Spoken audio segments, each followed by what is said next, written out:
पिछले क्लास में आपको बताया गया था रेडियस के बारे में। रेडियस के बारे में समझाए भी बताए भी, और उस चीज़ को आप दो तरह से मेंटेन कर सकते हैं। एगो तो डायरेक्ट खाली याद कर लीजिए, सिंपल क्यूबिक के लिए आर बराबर ए बाई टू होता है, बीसीसी के लिए आर बराबर √3a/4 होता है, और एफसीसी के लिए आर बराबर √2a/4 होता है। और जो समझ लिए, जिनको समझ में आ गया कि हम ये सब चीज़ कैसे निकालें, हमको लगता है कि उनको इन सब चीज़ों को याद करने की कोई ज़रूरत नहीं है।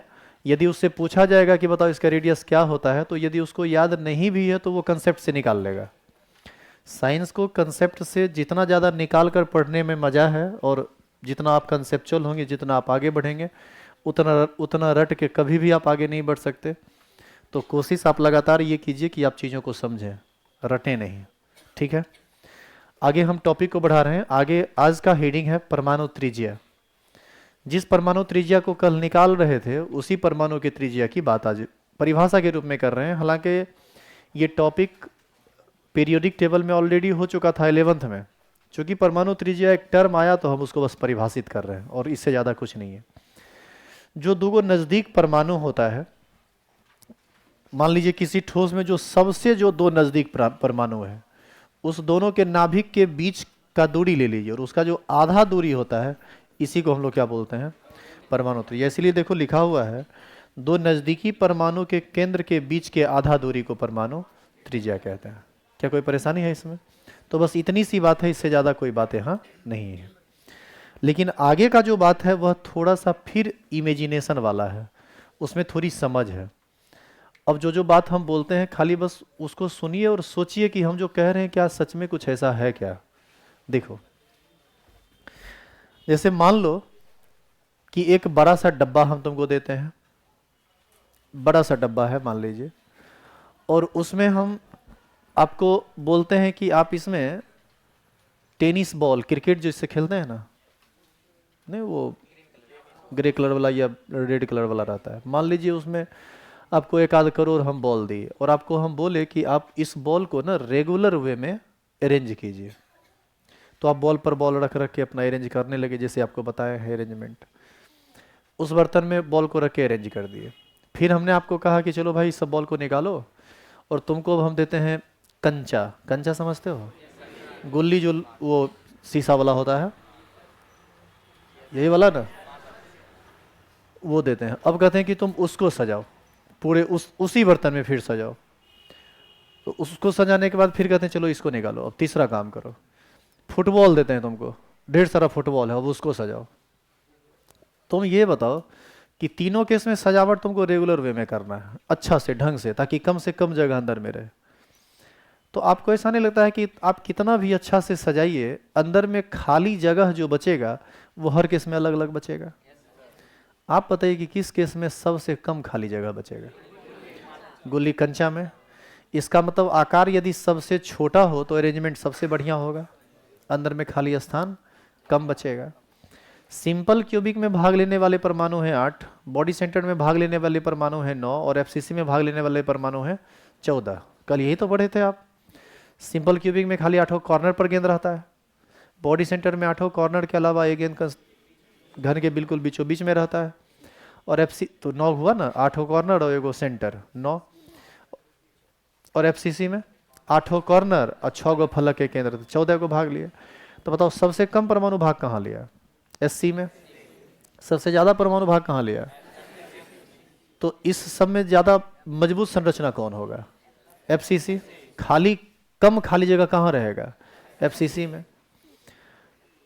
तो इन सब बातों से जो बात तुम इमेजिन करके बोले हो वो ऑलमोस्ट सही बात तुम बोले हो।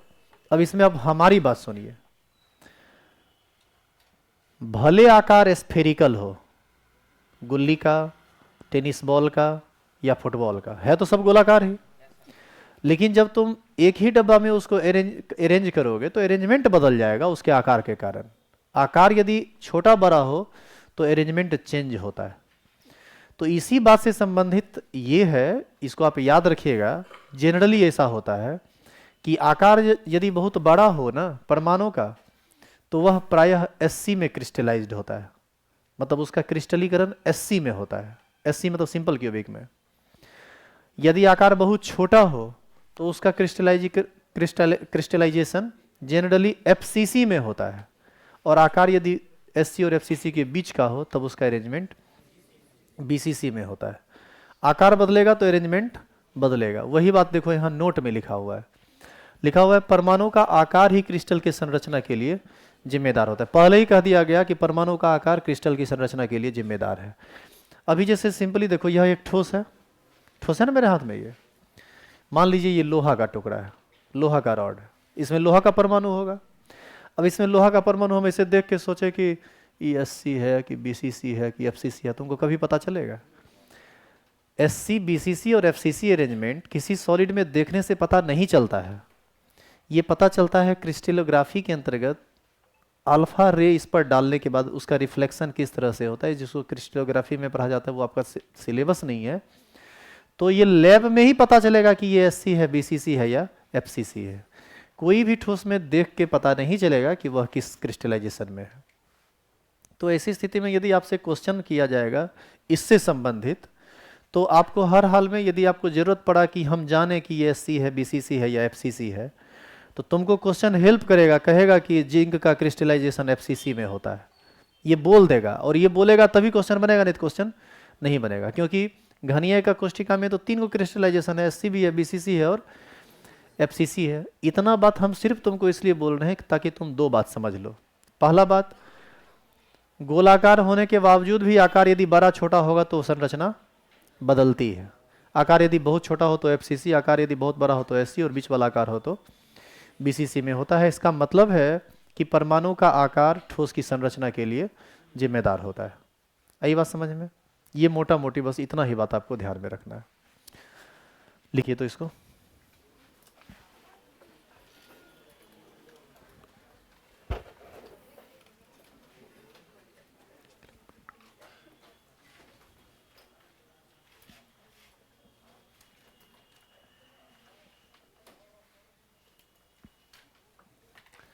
नोट करके लिखेंगे जो भी लिखा हुआ है उसको,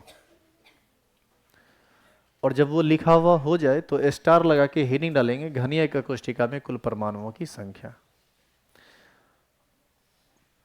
की गणना जो भी है। ब्रैकेट मत दीजिएगा, यहाँ ब्रैकेट दे दिया जा रहा है हर जगह। हेडिंग है तो सिर्फ स्टार लगा के हेडिंग को पूरा करेंगे। और हेडिंग लिख, यहाँ तक हेडिंग लिखने के बाद आपको कुछ नहीं लिखना, ये सब फालतू लिखा हुआ है, उसकी जरूरत नहीं है।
इसके आगे हेडिंग लिख लीजिए।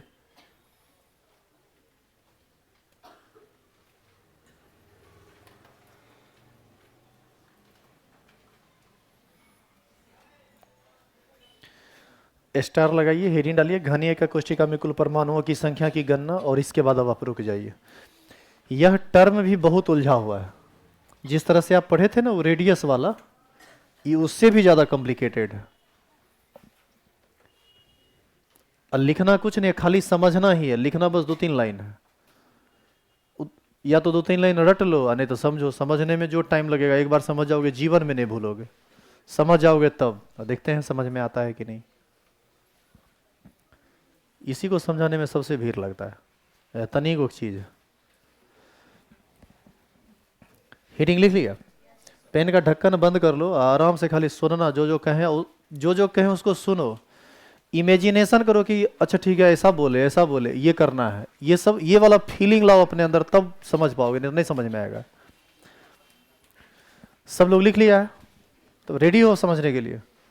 तो सुनो इधर अब।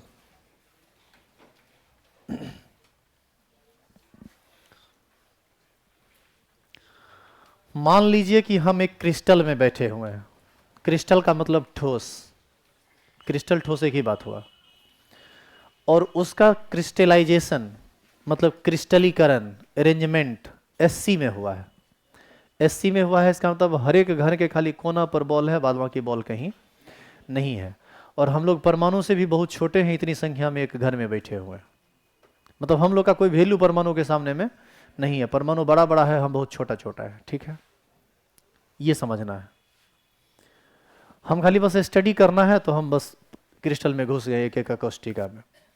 अब आप हमको ये बताइए कि कोई ठोस आप यदि लेंगे तो उसमें कोई एक ही घन होगा एससी का, या उसमें अरबों खरबों घन होगा एससी का? अरबों खरबों घन होगा। अभी आप तो एक को घर में, ये क्लासरूम मान लीजिए कि एक घन है, ठीक है? कैसा घन है? सिंपल क्यूबिक, एससी आद्य का कोष्ठिका है। तो इसमें कहां कहां बॉल होगा? कंस्टिट्यूएंट पार्टिकल्स कहां कहां होगा? कॉर्नर पर होगा। क्या गो कॉर्नर है? 8 गो कॉर्नर, 1 2 3 4 5 6 7 8, ऐसे ही होगा 8। तो आप ये बताइए कि अरबों खरबों घन होगा और आप उसी क्रिस्टल के हिस्सा हैं, तो ये इस तरह का एक गो हॉल इधर होगा या अगल बगल बहुत सारा हॉल होगा? बहुत सारा हॉल होगा। बताइए किधर किधर हॉल होगा? हर एक फेस के बगल में हॉल होगा। फेस क्या गो होता है? 6 गो। तो सभी 6 के अगल बगल हॉल होगा। उस सभी फेस के फिर अगल बगल हॉल होगा। तो चलिए हम किसी एक घन के अंदर बैठकर अब कुछ सोचते हैं। देखो, सिंपल क्यूबिक में खाली कोना पर बॉल होता है। अब एक बात बताओ कि यदि हम एक घन को निकालें, तो एक घन, यदि सिंपल क्यूबिक का हम यदि एक घन निकालें, तो उस एक घन को बनाने में कितना परमाणु भाग लिया? 8 भाग लिया। कितना परमाणु? 8। लेकिन क्या ये 8 परमाणु क्यूब के अंदर है या उसका कुछ भाग क्यूब के बाहर भी है? उसका कुछ भाग क्यूब के बाहर भी है। तो किसी एकक कोष्ठिका में परमाणु की संख्या 2 प्रकार की होती है। एक होता है एकक कोष्ठिका में भाग लेने वाले कुल परमाणु, और एक होता है एकक कोष्ठिका के अंदर के भाग में जो परमाणु काट छांट के बचेगा वो। कितना तरह का परमाणु हम बोले? 2 तरह का। एक भाग लेने वाले परमाणु, एससी में कुल भाग लेता है 8 गो, 8 कॉर्नर पर खाली। बीसीसी में भाग लेता है कुल 9 गो, 8 कॉर्नर पर और 1 गो बिल्कुल बॉडी के सेंटर में। एफसीसी में भाग लेता है कुल 14 गो, 8 कॉर्नर पर और सभी 6 गो फलक के बीचों बीच। क्लियर है ये? अब देखो, टोटल ये भाग लेने वाला परमाणु हुआ। ये जो हेडिंग तुम अभी डाले हो, ये भाग लेने वाला परमाणु नहीं है। ये कौन सा परमाणु है? यह वह परमाणु है जो एक एकक कोष्ठिका के अंदर आएगा। जो बाहर गया उसको छोड़िए। मतलब परमाणु का कितना हिस्सा, मतलब कुल मिलाकर 8 परमाणु का कितना हिस्सा क्यूब के अंदर आया, हमको इसको गिनना है। और यह एक टफ काम है, यह एक भीड़ का काम है। लेकिन देखिए, उसको भी हम इजी बनाने का कोशिश करते हैं, समझिए। तो इस बात को समझने के लिए आपको क्या हमने क्या किया, माना कि हम एक ठोस में बैठे हुए हैं और वह सिंपल क्यूबिक में अरेंज हुआ है। सभी कोना पर खाली बॉल है, बाद बाकी कहीं बॉल नहीं है। तो अब आप ये बताइए कि इस घन में जिसमें आप बैठे हुए, इस 8 कॉर्नर पर बॉल है। अब किसी एक कॉर्नर को पकड़ लीजिए आप, मान लो वो वाला कॉर्नर हम पकड़ लिए, सबको दिख रहा है वो कॉर्नर। तुम हमको सिर्फ ये बता दो कि वो जो कॉर्नर है वो सिर्फ इसी घन का कॉर्नर है या और भी कुछ अन्य घन का कॉर्नर होगा, और भी कुछ अन्य घन का कॉर्नर होगा। तो तुमको ये बताना है कि वह कितने घन का कॉर्नर है, कॉमन कॉर्नर है। उस कोना से कै गो कोना सट रहा है, कै गो घन का कोना सट रहा है। 4 बोल रहे हैं कुछ लोग, चलिए 2, हम 4 को ऑप्शन दे, 5 को ऑप्शन देते हैं। 2 4 सॉरी 2 4 6 8 नन ऑफ दीज।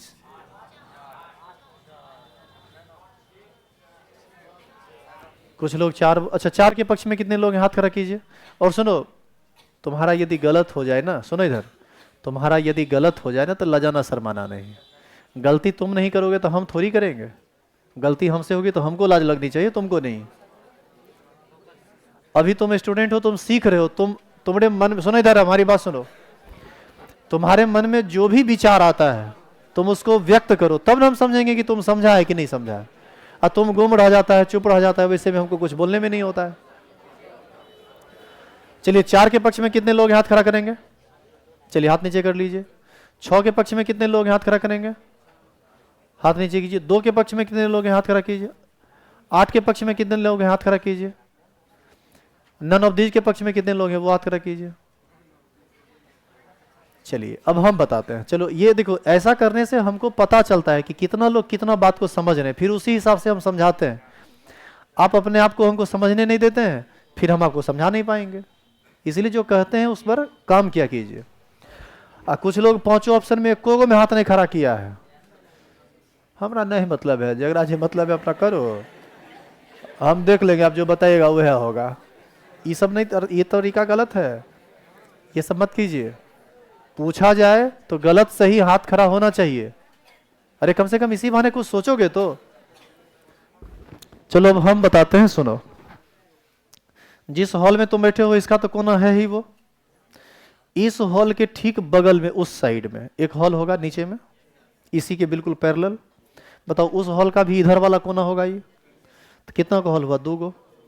जिस हॉल में तुम हो इसके ठीक पीछे वाला, यानी इधर वाला हॉल जो होगा पीछे, इसका भी इधर वाला कोना ही होगा, तो 3 गो हॉल अभी तक हुआ। अच्छा नीचे में एगो कोनिया हॉल बचा हुआ होगा उधर।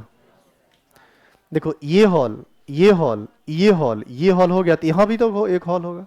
इस सब का कॉर्नर कॉमन होगा कि नहीं होगा, तो कितना हॉल होगा। तब बताओ तुम 6 कह रहा था,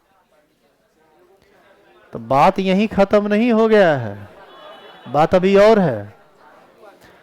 अब जो 4 बॉल तुम देखा, सॉरी जो 4 हॉल तुम देखा, उस चारों हॉल के ऊपर पर भी तो हॉल होगा।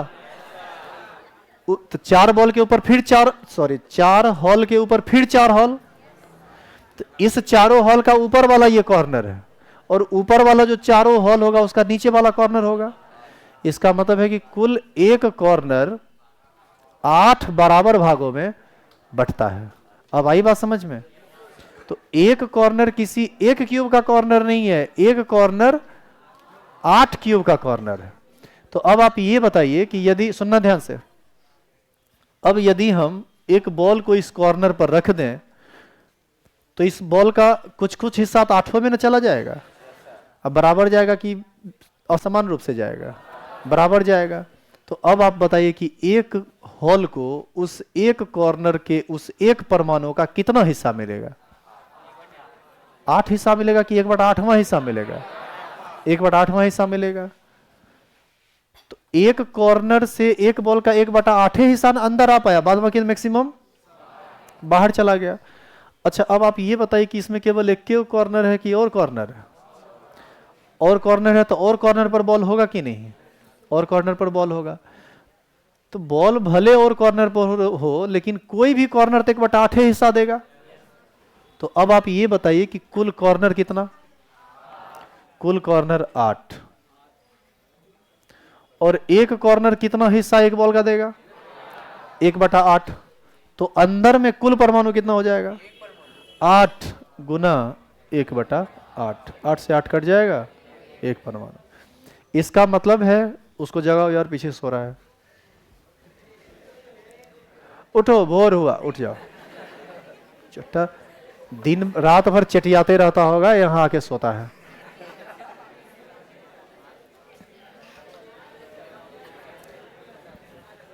हो गया एससी खत्म, बात खत्म, एससी हो गया, बीसीसी पर है, रील छूट गया, वो बफरिंग हो रहा था, वो कटा, फिर से लाइव हो जाओ। समझ में आया कि एससी में कैसे एक हुआ? तो अब तुमसे कोई पूछे कि एससी में भाग लेने वाले परमाणु कितने होते हैं, तो आप कहेंगे 8। लेकिन यदि तुमसे कोई पूछे कि काट छांट के अंदर में क्या गो परमाणु होगा, वो होगा 1।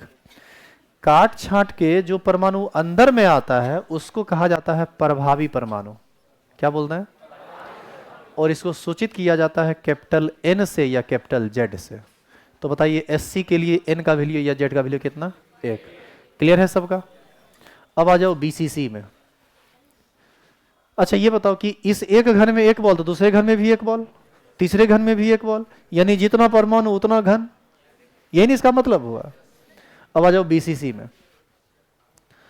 बीसीसी का एक, अब सोचो कि आप बीसीसी में बैठे हुए हैं, तो बॉल कहां कहां पर होगा? 8 कॉर्नर पर, और एक बॉल बीचों बीच।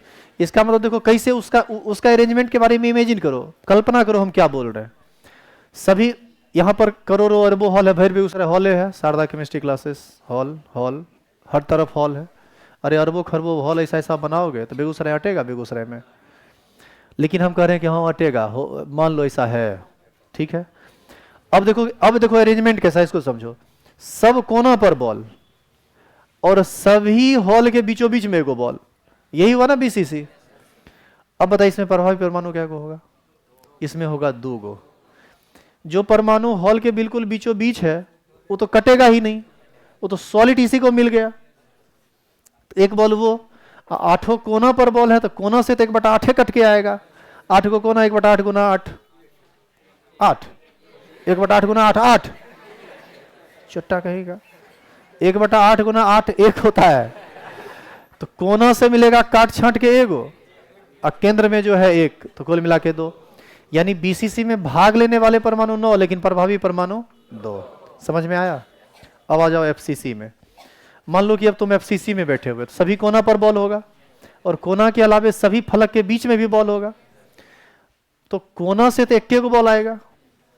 कोना देखो, कोई भी घन रहे, कोना पर तो बॉल रहेगा ही रहेगा। तो कोना से तो कुल मिला के काट छांट के, कुल कोना से काट छांट के 1 बॉल मिलेगा, और एक कोना से काट छांट के 1/8 बॉल मिलेगा। यदि कोई पूछे तो यही से हिसाब होगा। समझ रहे इस हिसाब को?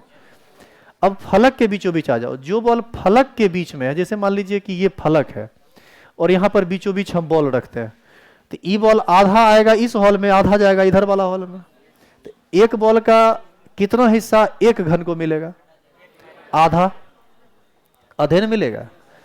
तो 6 गो फलक है, एगो फलक के बीच में तो गेंद है नहीं, सब फलक के बीच में है, तो सब फलक से आधा आधा को मिलेगा। तो 6 गुना आधा, यानी फलक के बीच से मिलेगा 3 गो, और कोना को काट काट के मिलेगा 1 गो, यानी कितना हुआ? 4।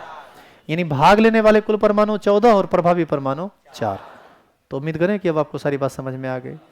अब देखो, जिसको समझ में आ गया बहुत बढ़िया, वो कभी भी जोड़ सकता है, और जिसको समझ में नहीं आया रट लो, याद कर लो। एससी के लिए प्रभावी परमाणु 1, बीसीसी के लिए 2 और एफसीसी के लिए 4। एगो कह रहा है भूल जाएंगे, तब तो भूल जाएंगे इसीलिए ना समझा रहे थे। उस समय क्या कर रहा था? चलो एक बार फिर समझा देते हैं, लेकिन अब समझाने का तरीका मेरा होगा दूसरा। और इस बार यदि समझ में ना आए तो समझ लेना तुम शुद्ध रूप से गधा है। इंसानी रूप में गधा चौपाया होता है, तुम दोपाया दुहथिया है। हाँ।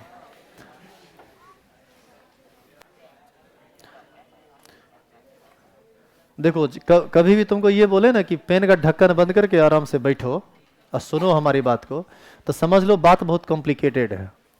इसीलिए हम कोशिश करें कि तुम्हारा ध्यान सिर्फ और सिर्फ हमारी बातों पर हो, अन्यथा तुम्हारा दिमाग थोड़ी देर के लिए भी भटकेगा तो नहीं समझ में आएगा। तो आप निश्चिंत तो हो जाते हैं कि चलो हाँ सुनना है, कब कॉपी कलम बंद हुआ, अब सुनना है, लेकिन सुनते नहीं हैं, आप सो जाते हैं। निश्चिंत हो गए ना? निश्चिंत है, हर तरफ से टेंशन दूर, तब हमको आएगा नींद। अरे भाई सोने के लिए नहीं कहा गया था, समझने के लिए कहा गया था। देखिए इधर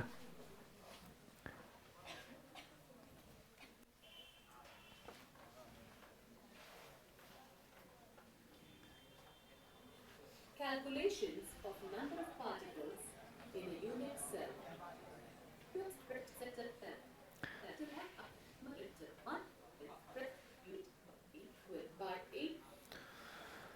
देखो, हम जिस घन की बात कर रहे थे, एक कोना की, उसमें इस कोना को बड़ा बढ़िया से दर्शाया गया है।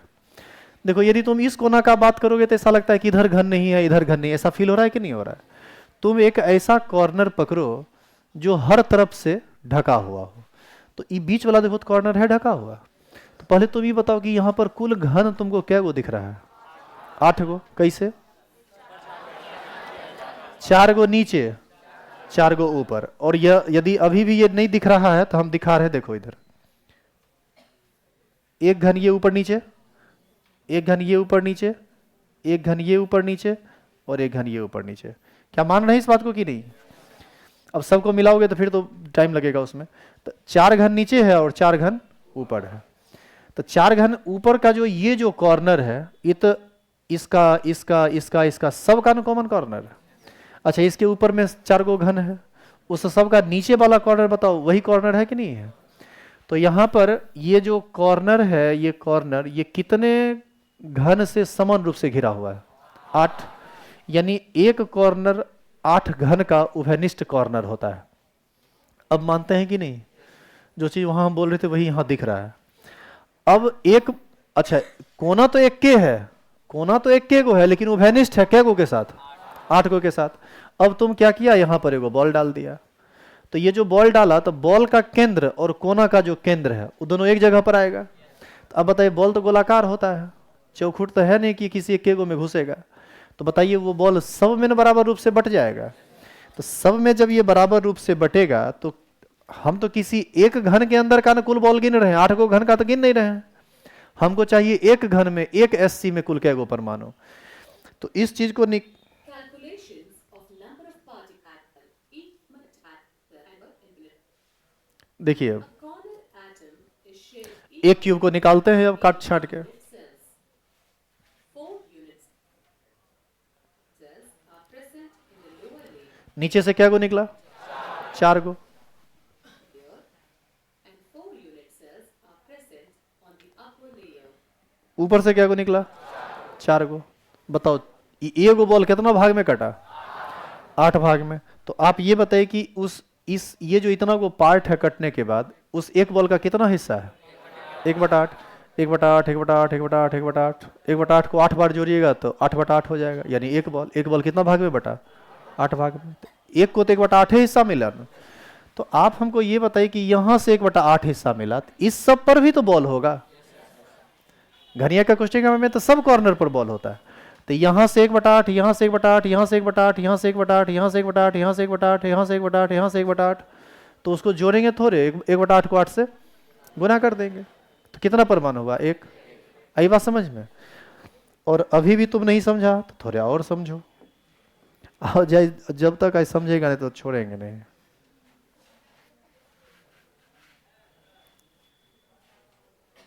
ये सिंपल क्यूबिक है, तो वास्तविक तो संरचना ये है नहीं, ये फुलाया जाएगा इसको। At each corner of the cube, फुला दिया। अब देखो, सेंटर से सेंटर मिलाएंगे तभी हमको स्पष्ट क्यूब दिखेगा। अभी तो क्यूब दिख नहीं रहा है। काहे? अच्छा, ये हिस्सा क्यूब का हिस्सा थोड़े है, तो बीच से मिला, जैसे ये देखो कटेगा। since each corner अब देखो, जो क्यूब से बाहर होगा उसको काट के सीधे अलग कर देगा, तो उसमें स्पष्ट क्यूब दिखेगा। is equally by 8 unit cells, hence each corner atom देखो अब क्यूब दिख रहा है कि नहीं दिख रहा है? तो ये 1/8 हिस्सा ना मिला। अब देखो, contributes 1/8 atom to each unit cell. Number of atoms in one simple cubic unit cell क्या को मिला? 1। तो सिंपल क्यूबिक में एक घन के अंदर इक्कीन को परमाणु आ पाया। अब समझिए बीसीसी को। पहले समझिए ये बीसीसी है। बीसीसी आपको दिख रहा है? ये वास्तविक तो संरचना है नहीं, तो फूलेगा ही पहले। atoms at each corner positions and 1 atom at its body center.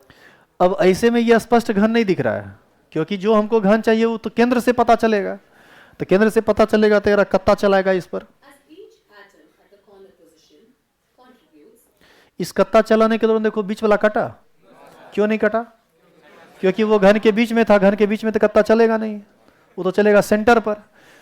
तो अब बताओ, ये पूरा का पूरा परमाणु रह गया, और कोना वाला सब 1/8 1/8 कट कट के अंदर आया, बाद बाकी सब निकल गया। तो कॉर्नर से 1/8 गुना 8, यानी 1/8 गुना 8 1, और एक जो बीच में बचा हुआ है वो।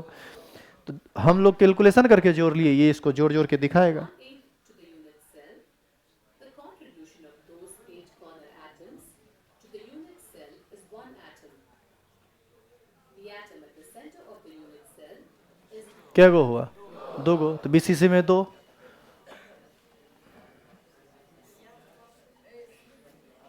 फिर कुछ हो रहा है क्या रे? and 1 atom देखो ये एफसीसी है, of every phase of the phase. In a phase set Q-cube cell, there are 8 atoms ये फेस सेंटर्ड है। positions and 1 atom at the center of every face of the cube. ये वास्तविक संरचना तो नहीं है, तो वास्तविक बनाने के लिए इसको धीरे धीरे बड़ा करना शुरू किया। As each atom at the अब देखो जब पूरा बड़ा कर दिया तो अब तो ये घन का शेपो नहीं दिख रहा है।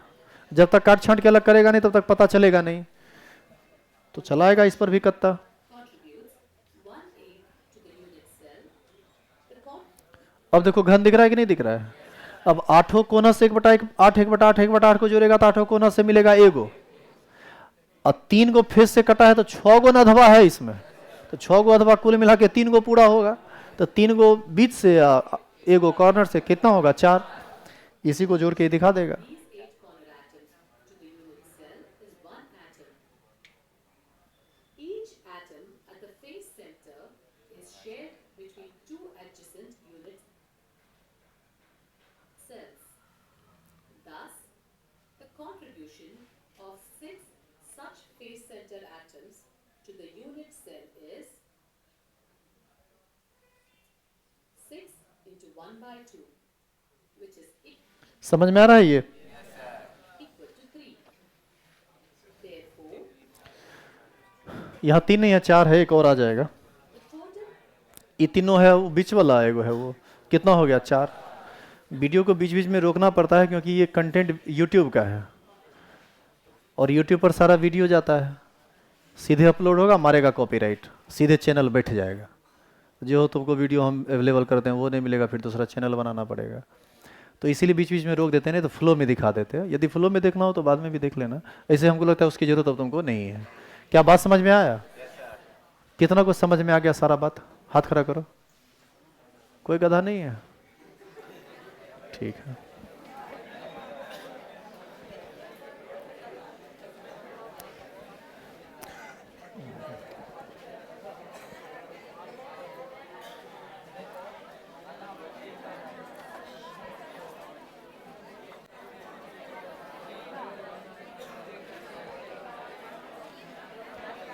इधर इधर, अरे हल्ला शुरू कर दिया। अब थोड़ा इधर देखिए आप पहले। अभी आप हेडिंग क्या लिखे हैं?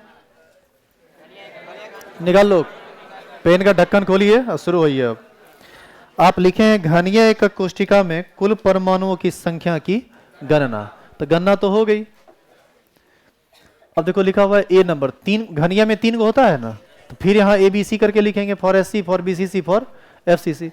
तो फॉर एस सी, एक एस सी में भाग लेने वाले परमाणु 8, एक एस सी में प्रभावी परमाणु। प्रभावी परमाणु को किस चीज से सूचित करते हैं? एन से।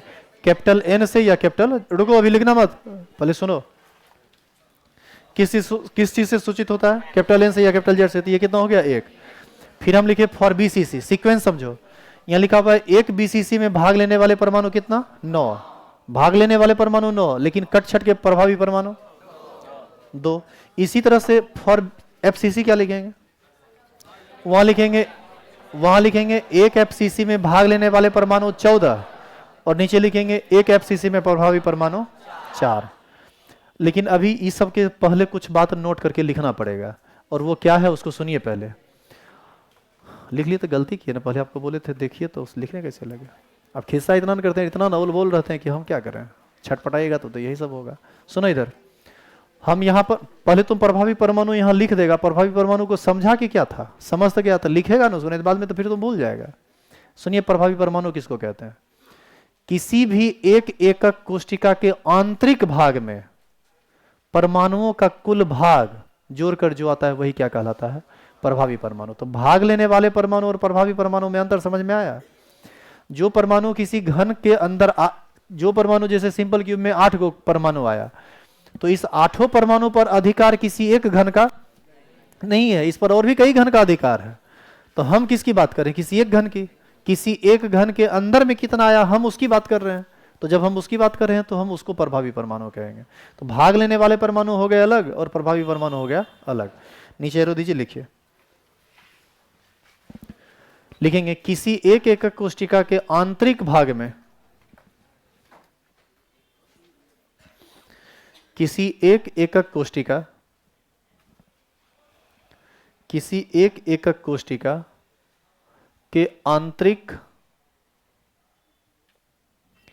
किसी एक एकक कोशिका के आंतरिक भाग में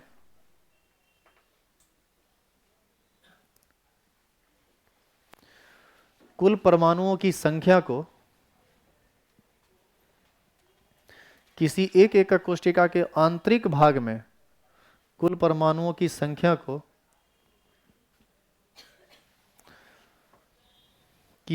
को,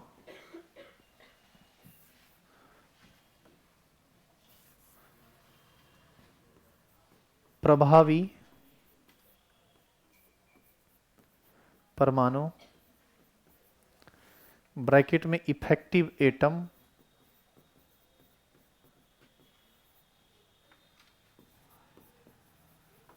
फिर ब्रैकेट में N या Z कहा जाता है।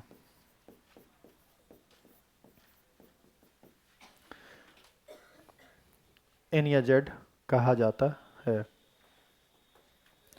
अब वो चलेगा सीक्वेंस A, B और C जो आप लिख लिए थे वहां। क्या इसको पूरा कर चुके हैं आप? लिखिए तो इसको। अब आप लिखिए फॉर SC, फिर लिखिए फॉर BCC और इसी तरह से आपको लिखना है फॉर FCC। सब लिखो तुम खुद से।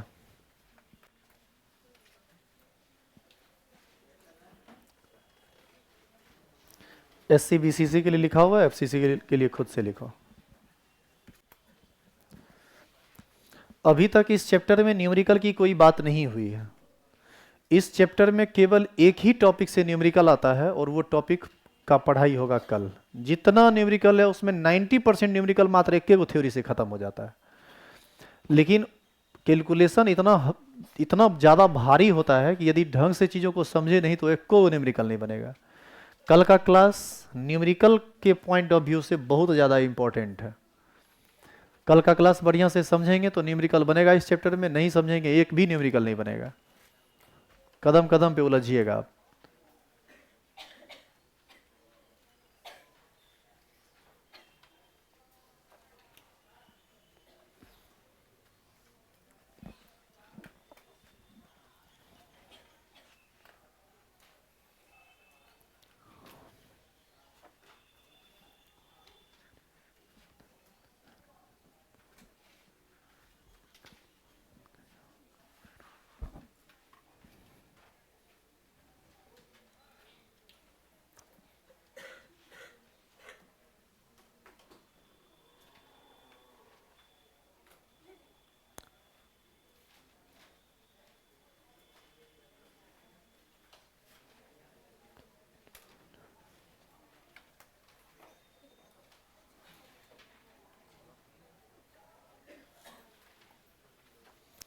आप सभी लोगों का एडमिशन हो गया है?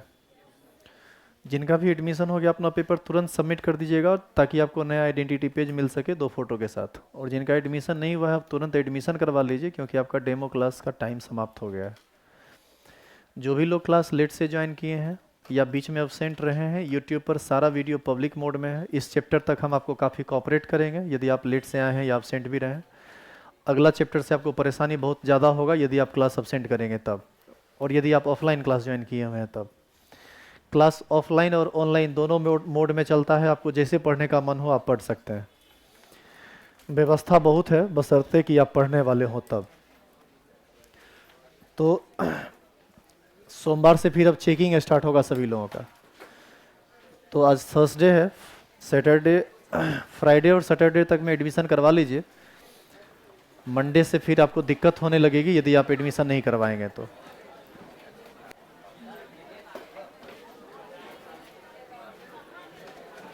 आइए कल। अरे रे सुनो, ये सी वाला लिखा कि नहीं? ये सी नंबर हो गया? क्या लिखे सी नंबर में? इसी को हम थोड़ा कॉपी करके बता देते हैं। सी नंबर में आप लिखे होंगे फॉर एफसीसी, यहां लिखे होंगे एक एफसीसी में भाग लेने वाले परमाणु 14 और एक एफसीसी में प्रभावी परमाणु 4। ये लिखे थे ना सब लोग? नहीं लिखे थे तो इसको लिख लीजिएगा। और आपके लिए प्रभावी परमाणु इंपॉर्टेंट है, भाग लेने वाले परमाणु नहीं।